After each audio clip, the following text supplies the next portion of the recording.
Welcome to Songwriter Souls. This is John Rawlings, and I'm here with my good friend, Geoff Reid. Geoff Reid. So, Geoff Reid, you are a fascinating character here in Nashville. But I want to start out with a little bit of your history first. All right. Tell us a little bit about how you started in songwriting and where you are today. Kind of take us through that journey. Okay. Well, I played music my whole life, pretty much. One thing or other. I played trumpet in school, and Nice. I went to work at a music venue when I was 14 as a dishwasher, mainly because I wanted to work there because it was a music venue, and they would let under 21 work there because Right. they serve food and they served everything. So I went to work there and worked there through high school. I went to college on a full music scholarship, University of Southern Mississippi, for trumpet. Very cool. But I had started playing guitar when I was a teenager, a little bit, later teens, and writing songs a little bit. Played in the band at the venue I worked at for a few years, and had people telling me you should move to Nashville back then. And I'd never been to Nashville, so I took a little vacation to Nashville, come up, check it out, about 92. Mm-hmm. Went back to South Carolina, a little small town I lived in, and my focus from that point on was how to get here. So I started saving a little bit of money, and making a few more trips up to check out, meet people, look at areas where I could live and what I could do for a job and everything. And in '93, Called survival. survival. At '93, with my first and last month's rent, $175 left, I moved to Nashville. Uh-huh. Went to work right off the bat for Nashville Palace was my first job here, John A. Hobbs, and it was a great experience. Awesome.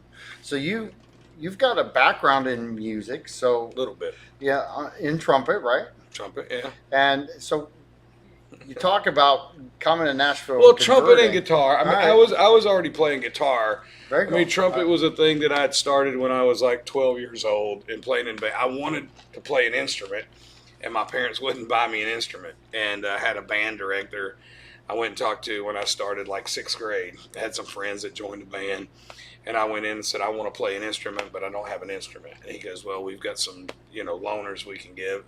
You want to play trumpet? And I said, sure. So I became a really good trumpet player. But, I bought a guitar in high school and started teaching myself chords, and learning to play. And I had a friend that was, his dad had been a songwriter here in Nashville, and had written a pretty big song for Red Sovine called Teddy Bear. But his son was playing in the band bass in the place that I worked at. And so he started teaching me some chords, and we'd get together, we just play and everything like that. That's how I kind of morphed into the band. They brought me in to do the new stuff, which was Alan Jackson and Travis Tritt, Right. and all the people that were, in the late '80s, early '90s taking off. But All the people I heard in school. the people you heard in school, I mean, the trumpet, is a weird thing because I haven't played it in 25 years probably.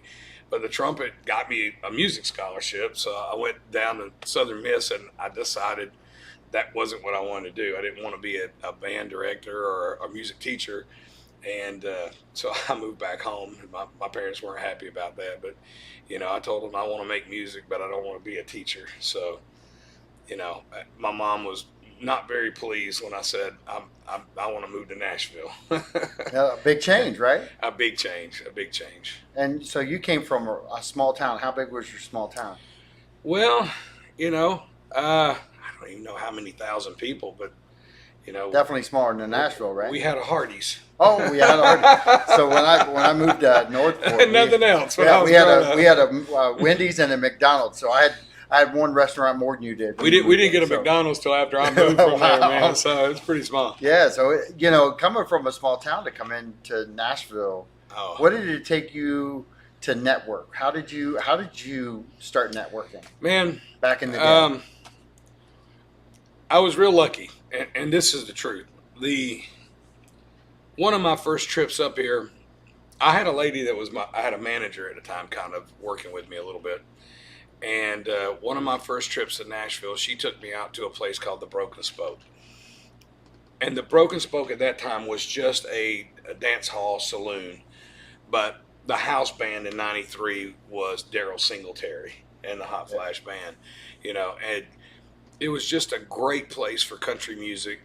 There were no bars on Broadway. I mean, I think maybe two, Tootsie's and Totally different. The Wheel. Yeah, totally different look. You didn't go to Broadway. Right. Broadway was, a lot of XXX stores and stuff like that. So all your places that were popular were on the outskirts. And the Spoke was on the outskirts. It was Trinity Lane, not far from downtown. But it was the best feel of a dance hall saloon kind of place around town. In '95, the owner started building out a back room off the back. It was in a hotel, but he built a back room that was a songwriter cafe, and they opened it in, I think, '96. And that's where I met most of the guys that I'm still friends with today, and even write with several of them still today from that era. Prior to that, there were several writer cafes around town. There was the Boardwalk, there was the Courtyard, there was the Bluebird. I mean, there was one in Hendersonville called the Bell Cove Club. That's where I live, and I've lived for a long time. And, I walked into that place, and right off the bat, I met a couple guys, Larry Johnson and Craig Martin. I started having a conversation with them, and they had just had a song. They wrote at the bar there, a couple years prior. Ended up getting recorded by Tim McGraw called Don't Take the Girl. Wow. And I became friends with these guys, and I think networking, some people come at it for the wrong angle or from the wrong angle. Like, I think networking is about, becoming friends with these guys, Right. And learning how they do it. I used to drive to the Bluebird, my first few years living in town, I drove to the Bluebird 3 times a week. Even if it was for the free show, the early show, back then you could see,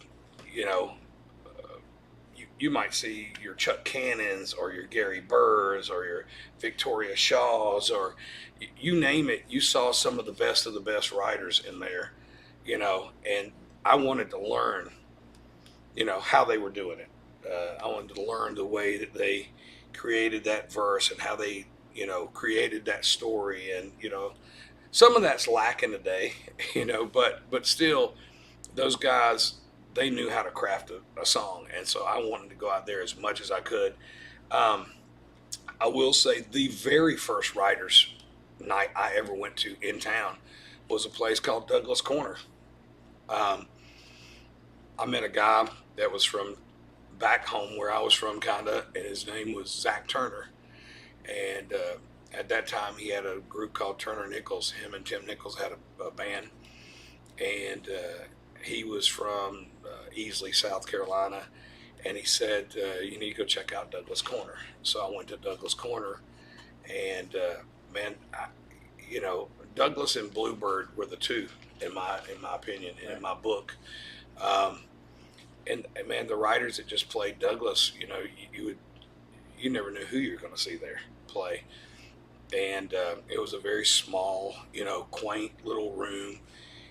Mervyn always had great sound in there, and it was just always a good time.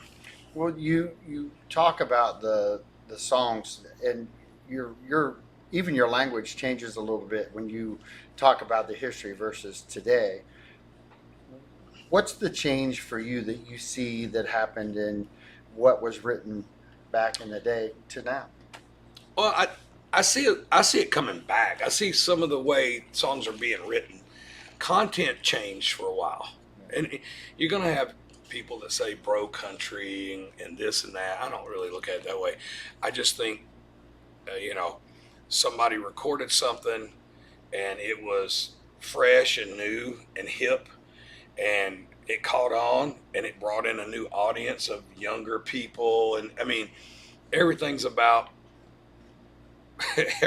sales and money and demographics 100%. and all that. So let's say somebody records a song and it's, very popular. Everybody's trying to recreate that. I remember being in a publishing company one time, writing with a friend of mine, and there was a song that was just, it came out and it was killing it. And I remember the plugger walking in and said, "We need another song like that." So when something's hot, they start trying to, and to a degree. Well, do they try to duplicate? Well, I think they follow in a trend. Yeah. I mean, everything changes. I mean, people that say, well, country's not what country was. Well, guess what? They didn't like Dolly Parton when she came out. Right. She was too pop for country. Right. So was Glenn Campbell. So was Ronnie Millsap. Yeah. And you listen to those And guys. Those guys are country. Yeah. Those are country. But when they came out, 100%. They didn't look at them as country. They shunned them a little bit. Country is always evolving, and I hear all different forms of it in here. Look, if you had told me, I had a friend that was playing some stuff for me at parties for a year. It seemed like saying, listen to this guy. And I was like, well, yeah, but he's not country. And, and then he signed him and he turned out to be Jelly Roll. So, who is touring all over the place right now. He's selling tickets. He's That's huge. it. So you can't look at it and say, well, it's not country. It's not this. It's not that. I think country is a little bit of everything. I think you get the traditional side of it. I think what's changed more than anything is production. I think content-wise, I think there's content that's still there. That's great. That tells a story. For a little while, the story songs went away a little more, and it became more about the beat. Yep. And the music and the feel a little bit, not necessarily all the way, because there's great. You listen to an album, you might get that one big, song, but if you listen to that whole album, there's some great stuff in that album. There is. And people don't listen to albums anymore. They don't. So it's a total different thing. But I think the biggest change in 30 years of it was kind of content. But like I said, I've seen over the last 5-6 years content becoming more important again. Well, and that's really important though, to have and you talk about changes. Yeah. You've now established yourself as a bar owner Right. with the local, Right. and kind of tell us a little bit about why you did that, and I know you've told the history a little bit, but what's your influencers there to make the local the spot? Well, I'll tell the story. I won't name names. I was playing a venue. It was a Saturday night show, a big venue in town for songwriting. And I basically called and said, can I get a +1 for my wife? And they said, no, we don't have any available seats. So I went and played the show with friends of mine. And, they were sold out. There was a group of like 30 nurses or whatever that were there for the show. And in my head, I kept saying, I'm playing this show. I would like my people to be able to come see me play this show. But I couldn't get any of my friends or anybody that I knew in the show. So part of it was I wanted to create a place where if you were playing, your people could come see you play. Mm-hmm. And it didn't necessarily have to be a ticketed show. They could just come see you play, do your show, and create that kind of environment, that had that same feel of some of the other places around town. But, really catered. I try to cater to the songwriters, to the artists, so that, what they're doing, their people can come see them. I also wanted to create a place, again, I'll be straight up. There was a place that me and all my friends met. All the hit writers and great people in the business that I still know today, almost all of them, I met at this place called the Broken Spoke. It was owned by a couple different people, and it kind of, floundered around for years and years and sat there, and then they tried to revamp it again, and it didn't work, and they ended up bulldozing the building. But that place just had this feeling when you went in there. It was a great place to network. It was a great place to meet writers that were just on a different caliber. And I don't think you met Chris Wallen yesterday, known Chris since before he moved to town, and he said it when you were talking with him. He said there was just something about that room that no other place in town had. And the songwriters weren't going there to sell tickets and get paid. They weren't going there for any reason but to go out and play their stuff and let somebody hear their songs. Right. And you had hit songwriters from Whitey Schaefer to, Tony Lane first started coming in there in early, probably 96, 97. Anthony Smith, James Otto, Chris Wallen, Aaron Barker's, people like that. For some reason, they were drawn to that place. And it wasn't in the best area of town. It was smaller than this room. Right. It wasn't a big room. But they were drawn to that place for some reason. And it went out of business in the early 2000s. Somebody new bought it, and it didn't work. And for years, there was really nothing around town. I mean, you had the Bluebird, and the Bluebird is great for what it does. There's no problem with the Bluebird. Bluebird is a great venue, and it's everybody's pinnacle. But for years and years, there was nothing really around town. There weren't a lot of writers' nights. There were a couple hotel places that were doing writers' nights. Right. And I just thought, I thought this town needed a place. I felt like it needed a place that really cared about the songwriters and cared about, the young guys coming up that really, needed a place to play, needed a place for people to be heard. There's an argument on both sides. I've heard, and I, from a hit songwriter, I had a discussion one time about playing places for free, and it's a long story, but he got into the whole people just wanting you to play for free, and I said, look, there are places that I feel like that you go out and you play and you get something out of it, and I felt like I wanted to build a place where if you came, the people in that room are listening. The people in that room are the ones that are paying attention to what you're doing, and they're maybe the ones that you end up co-writing with. It may be the ones that are about to get the next deal in town. Yeah. And a place where everybody can hang. And I hate the term networking. Right. Because I feel like it's more about the hang. It's more come out, hang out, meet people, Be part of it. be part of it. Networking feels like a job. Right. I never thought of it as networking. I was just going out to hang out with my buddies and see who new kid might be in town. You're still doing that now. I still do it. You're doing that here. I still do it. You I do it here. created I do it other places. Yeah. I go over to Losers, the owners of that place. They're friends of mine. I go over there to hang out with them. And again, they've got great live music over there. I'm a proponent of great music places in this town. I'm not trying to compete against them.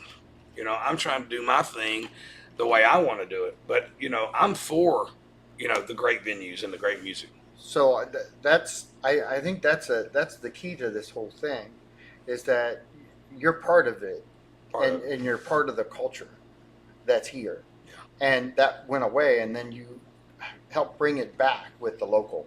Well, I don't know if I helped bring it back, but I certainly. Well, you gave that meeting spot again. Well, it gave a spot for people to kind of meet up and kind of, again, it's. I think it serves a purpose. You get everything from showcases to number one parties here. Right. We did a showcase last night. Young guy Will Which Jones. was fantastic. Fantastic. I promise you, within a couple of years, you're going to hear him on the radio. Without question. Maybe sooner than that. Yeah. You're going to hear Will Jones on the radio. That's happened time and time and time again here. Callista Clark, Lauren Weintraub's, and there's been countless people that did their showcases here that went on to record deals and have success. On the flip side of that, we've done number one parties. We've done number one parties for everybody from Jason Aldean to Cody Johnson to LV Shane to, we've done number one parties for a lot of people. And I think that BMI and ASCAP and CSAC have worked really well with us here. Those are your PROs in town that understand that I'm in it for for the business. I'm not just a bar owner. You might go play at another club. I would bet a lot of my money on it.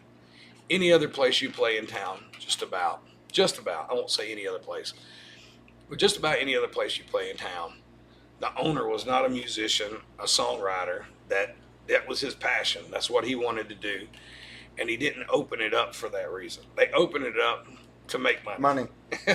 And, I said when I opened this place up, if I don't make money, as long as it pays the bills, I'm happy. And boy, the first year I lost money. The second year I didn't, and by the third year we were doing great. COVID hit, and that was a whole nother thing. But I knew after the first 6-8 months, we started turning the corner because nobody knew what we were. So I knew that it would pay for itself. I didn't open this to try and make a lot of money. Right. Honestly, I did a lot of research for years. I mean, I decided to do this, 8, 9, 10 years ago.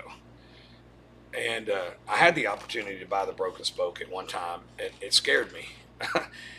But I did a lot of research that everybody said songwriters venues don't make money.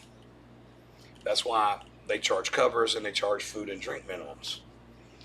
And I remember having a discussion with somebody, and I said, it's because they haven't done it right yet. And,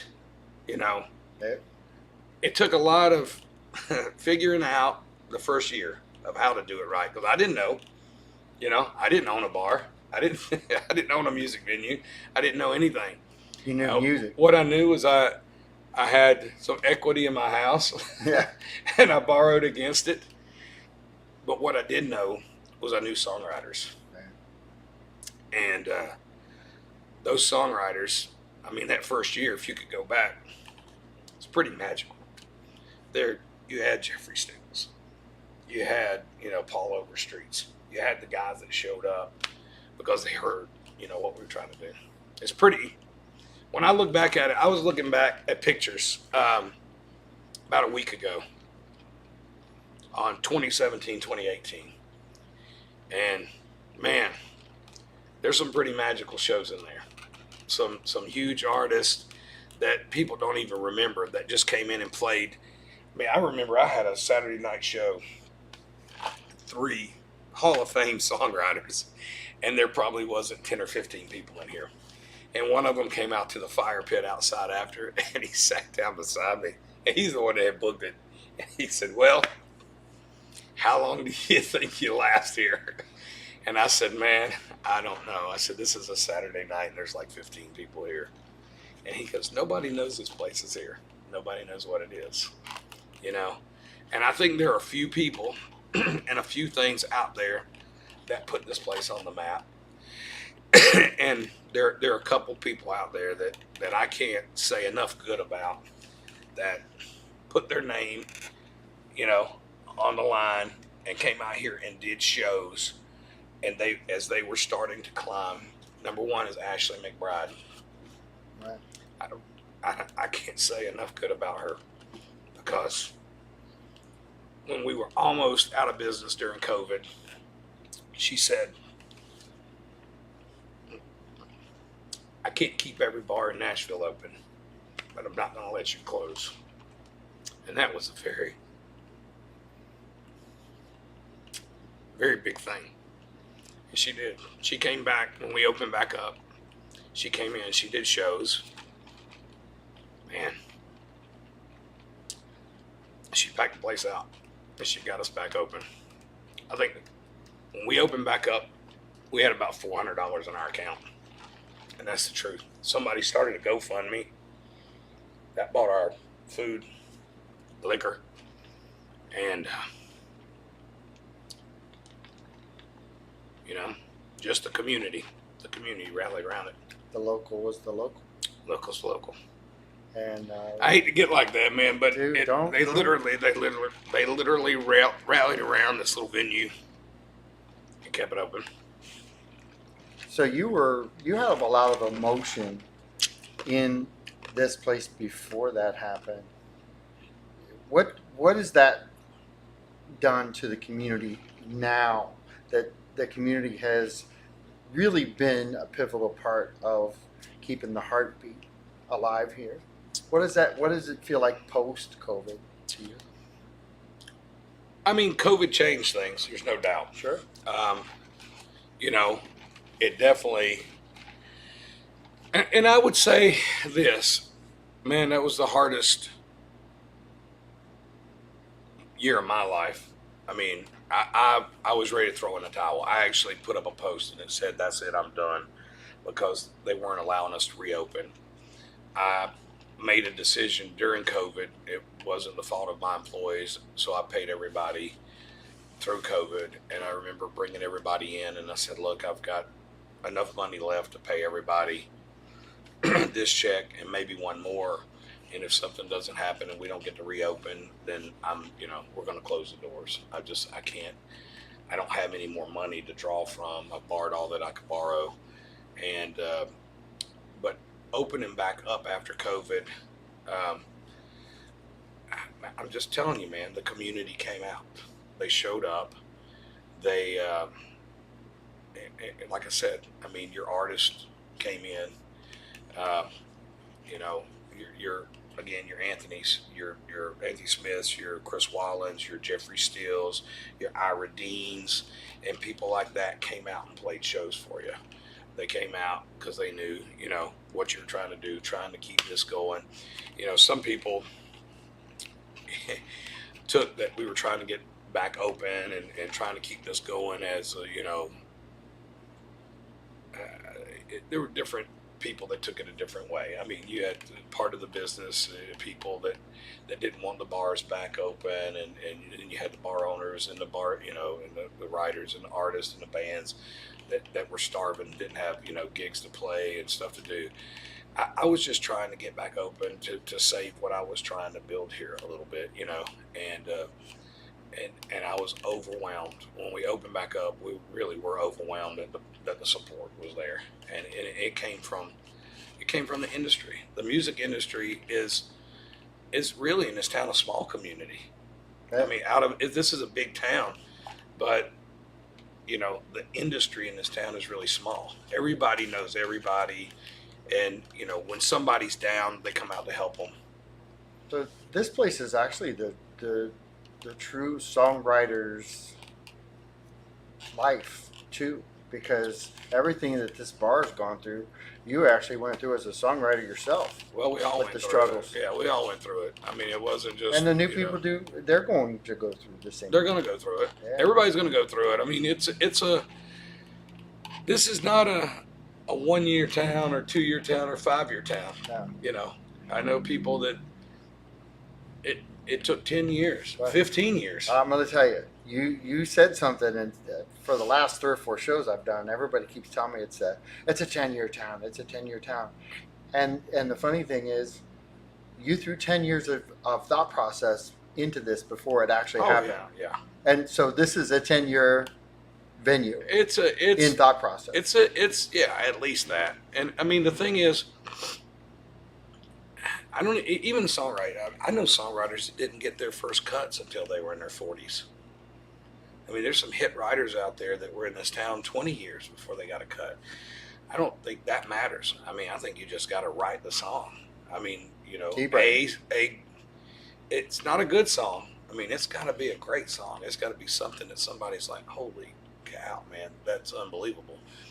And I don't think that's any different than this bar. I mean, it's I know a bar owner here in Nashville, and it's funny because he's very successful now. And in a conversation, he said, "Yeah, well, they didn't see the 3 bars that I built that failed before I had success." Exactly. Part of that's a learning process, and honestly, this place could have easily failed. That first year, I had to make a lot of changes.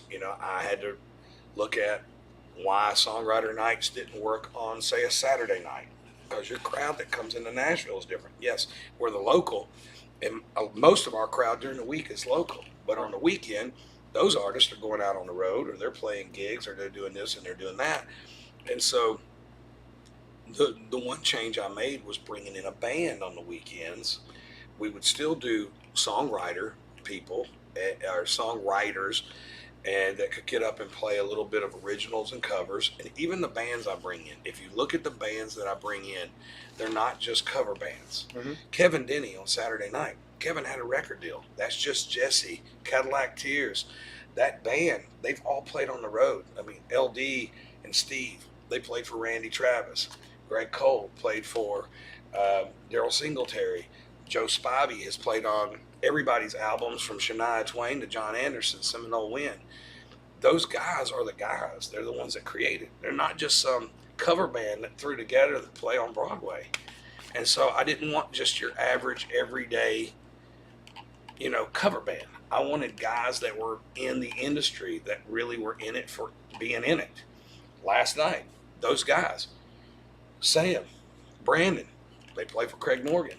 Keo, I met 20 years ago, played for Rodney Crowd, plays for Big and Rich now, and people like that. Those guys aren't your Broadway band. Those guys are better than your average band. Well, last night I thought I was listening to the radio. Yeah. I could just hear it. And I know that they could make more money going to Broadway and playing, because there's an endless supply of people coming through, throwing money in a tip jar. Here, you're off the beaten path. The people that are here. They're only going to make X amount in tips, and it's a small venue, we can only afford to pay X amount per night out on music. I know that they could make more money down there, but I feel like here, they're here because of the music, not because of the money. They're here because, it's real. Well, there is a difference. There's a difference. There is a difference. I've been inspired to do this show because the songwriter soul's part of the show is actually you. Right. You are the essence of the songwriter soul. I mean, you've now adjusted your life from songwriting. Do you still songwrite today? I do. See, so I do. you still got the love for the songwriting. Right. But your commitment now to expose songwriters differently than you thought of before is that adjustment that you had to make as an owner, community member, and the foundation for people to come in and play their music and feel the same way you did when you went to the Broken Spoke. Right. And as long as you have that connection, I think your heart's in the right spot. And if people can't tell, you were emotional over the outpouring from the support you have from this community. Right. And I think that's like the ultimate thank you back. Right.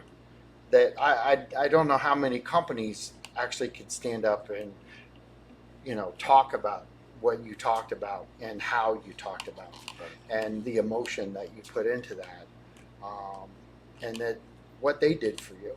And that's kind of a cool thing to have happen. And I will tell you, the first time I walked in, I felt like I was part of the family, and I was a total stranger to you. Right. And we talked the first night, and well, that's our slogan: "Come a stranger, leave a local." And guess what? We are locals now, and I love the fact that you are part of this and letting me interview you as part of Songwriter Soul, because I found that I found out more about you now than I knew before, and I was listening intently before. Right. And I think you're just a cool person looking to keep country music and songwriters part of the focal point. Without songwriters, there's no music. There is no music. I mean, and it's all, at the end of the day, and I think this might be NSAI's slogan, it's all about the song. There's nothing truer than that. Without that hit song, there's no Garth Brooks without The Dance or Friends in Low Places. There's no, you could go through the list of every artist out there, and that song that was the turning point. And, that's, as a writer, that's what you're always shooting for. Right. You're always trying to figure out a way to write something that really draws something, out of people, and they're like, oh my gosh, that's the best thing. It's the same thing with this place. You want to hear that next song. You want to hear? Oh, holy cow! Terry Joe Box, Music Row Freak Show. It's amazing. It was amazing.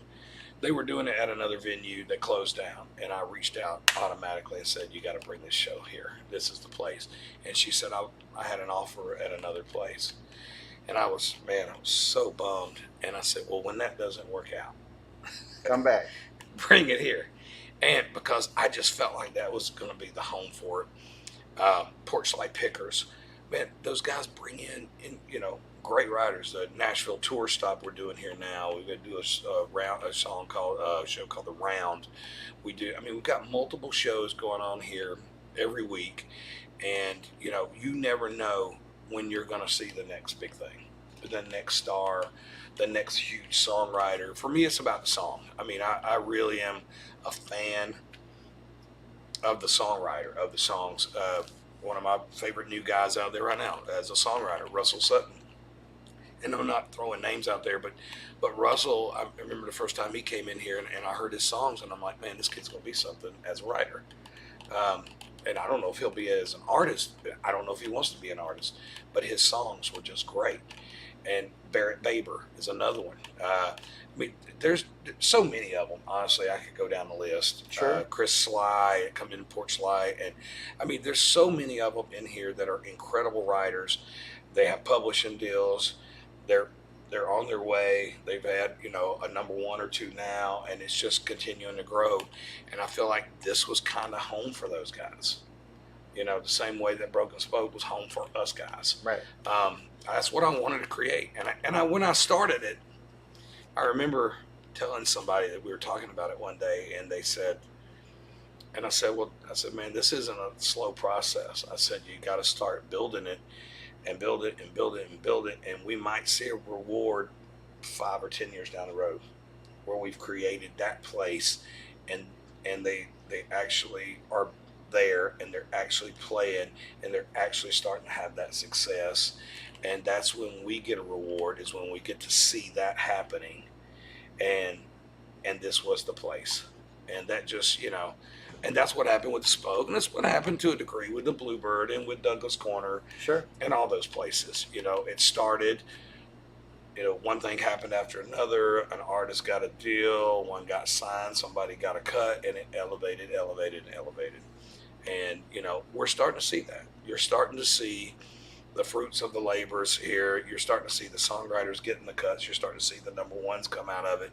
You're starting to see some of the artists that played here early getting their record deals. You're starting to see all that. Again, this is not a quick town. If you come here thinking you're going to make it and you're going to be a star in a year or two, you got another thing coming. Right. Because a wake-up call. It just don't happen that way. It's 5, 10, 15 years. Right. It just doesn't happen quick. And so if somebody were to come into this town new, what's the one piece of advice you'd give to them? I hate the term network. I just don't like it. It sounds like a corporate term, but network, hang, go out, find the places. This isn't the only place in town. It's my place, but it's not the only place in town. But find the places where people are hanging. There are places that don't even have live music or songwriters playing, but they're great networking spots. Find those spots, meet people. Don't gurm, but go out, meet people, hang out, learn who they are, learn what they're about, learn, the business side of it to a degree where, you're not annoying people or, Sure enough. but become friends with them, learn them, get to know them, find people that you have something in common with. And 100%. then, and a lot of times, if you're just moving here, so are 500 other people. Today. Yeah, 100% today. So the point is, find your group too. Yeah. You come up with there was a group of us that kind of hung together, wrote together, and kind of came up together. And most of them all had success in one thing or other. I'm going to throw something at you. All right. Become the local. Mm-hmm. Don't market. Don't network. Right. But become part of the local. And then come play at the local when you're ready. I think you just have to become part of the scene. Yeah, You have 100%. you have to, again, the hang. Yeah. I've got one guy, he says it's the art of the hang. Part of it's that.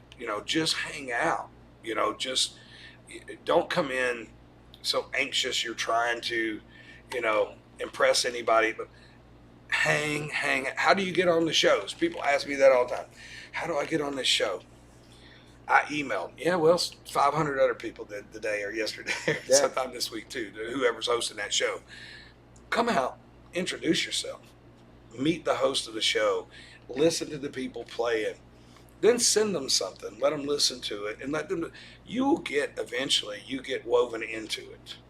You might get an early slot or a later slot, or on a Wednesday or a Friday or a Tuesday, whatever day. You eventually will get probably your day where you get a slot. I mean, you can't just walk into town and get it all. No. And you got to earn. There's a process. You got to earn some. You got to build. You have to earn it. It's a good, process. strong relationship, but you got to be able to have the confidence You to have trust to yourself build. too, right? This town is about relationships. Yeah. This town is 100% about relationships, and cultivating them the right way. Right. Well, I really appreciate you taking time out of your busy day to be part of this, and I'm going to have you back on and do an update sometime down the road, but All right. I appreciate you. Absolutely. Thank you, sir. I appreciate it. Thanks for listening to Songwriter Souls, and check out the local in Nashville. Awesome place to be, and you'll leave a local. I trust in that now because I feel like it. Everybody's local. Thank you, sir. Thank you so much.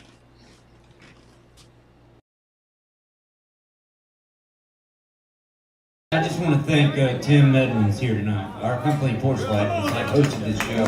I don't know how long this has been going. It's been going a long time. I just want to thank Geoff and everybody here at the local for how great they've been to Porchlight. Mucho love.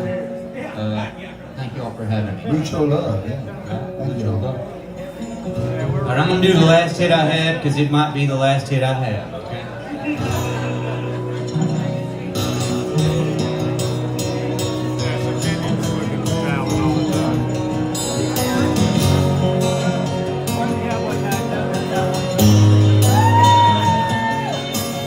Beer don't keep, love ain't cheap, trucks don't wreck themselves. Mama ain't a shrink, daddy ain't a bank, God ain't a wish better. Money ain't rich, everybody sings, nobody wins in fight. Sometimes wrong is right. Some of it learn the hard way, some read on the page, some comes from heartbreak, comes with age, and none of it ever comes easy. Maybe can't use, I know I don't probably know what I think I do, but there's something to That's why everybody's got park.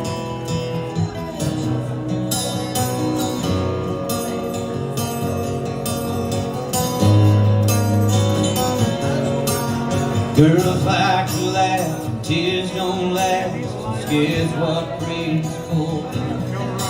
When it's close, swing the bat. Everybody's got a pass, and love's worth living for. When we dance, we'll close till it breaks for the road. First we reach for him, and we don't get to do something. Some of it learn the hard way, some of it read on a page, some of it comes from heartbreak, cold stuff comes with age, and none of it ever comes easy much. Maybe can't use, I know I don't probably know what I think. There's something to it.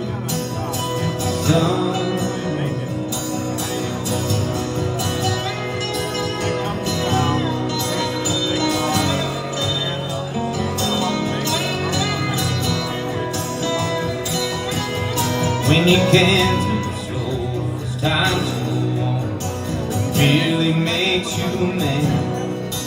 Being true to her till the last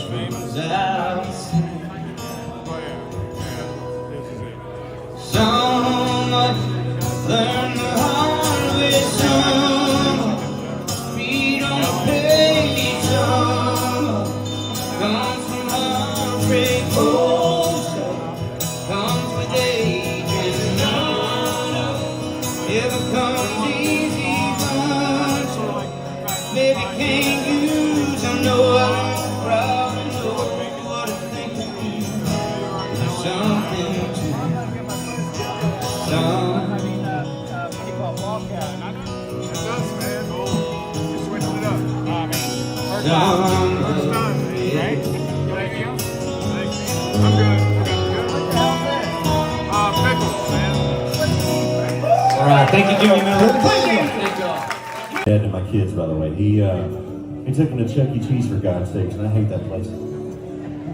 And at the house, we've got a folded flag from the Marine Corps they gave us, and it's sitting in a mantle in a picture frame on the mantle with his picture on it. And I used to get drunk, go handle the crown at night, and yell at it. And I came up with this idea that I wanted to write with my buddy James Kelly here in Nashville, and we decided to make it about a relationship instead about me and my dad, but you guys know where I got the idea from. Here's a song called Argue with the Walls.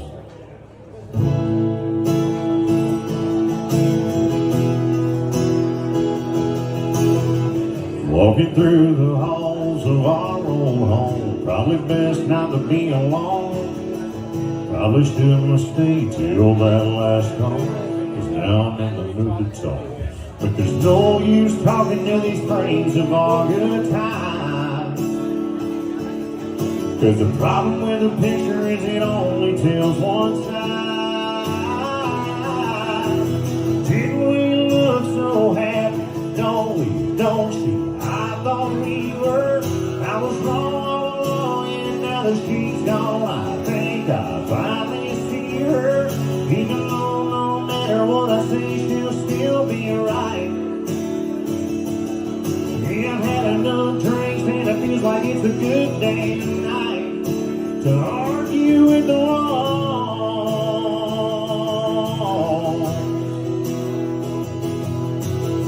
I know that I could have listened more than everything that she was waiting for. Never knew we were headed for the storm. She walked out the door. I can stand here yelling at reflections all night long, but I know the only voices that I hear are gonna be my own. Didn't we look so happy? Don't we? Don't you? I thought we were. I was wrong all along, and now that she's gone, I think I finally see her. Even though no matter what I say, she'll still be right.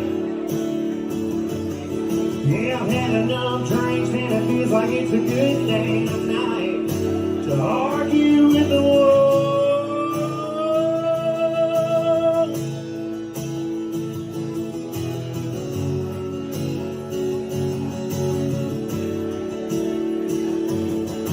I guess picture perfect isn't always what it seems. If I'd have seen that, then maybe she'd be here with me.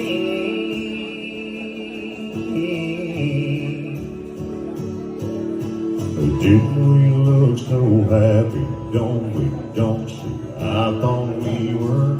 I was wrong all along, and now that she's gone, I think I finally see her.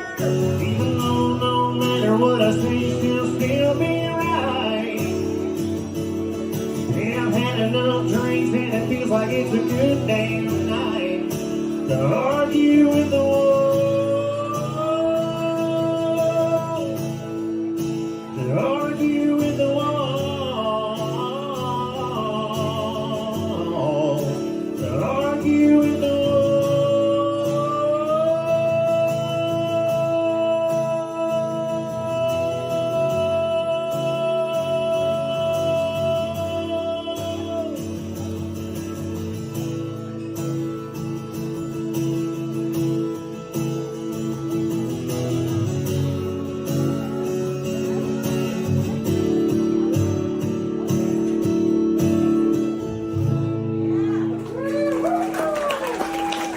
Thank you.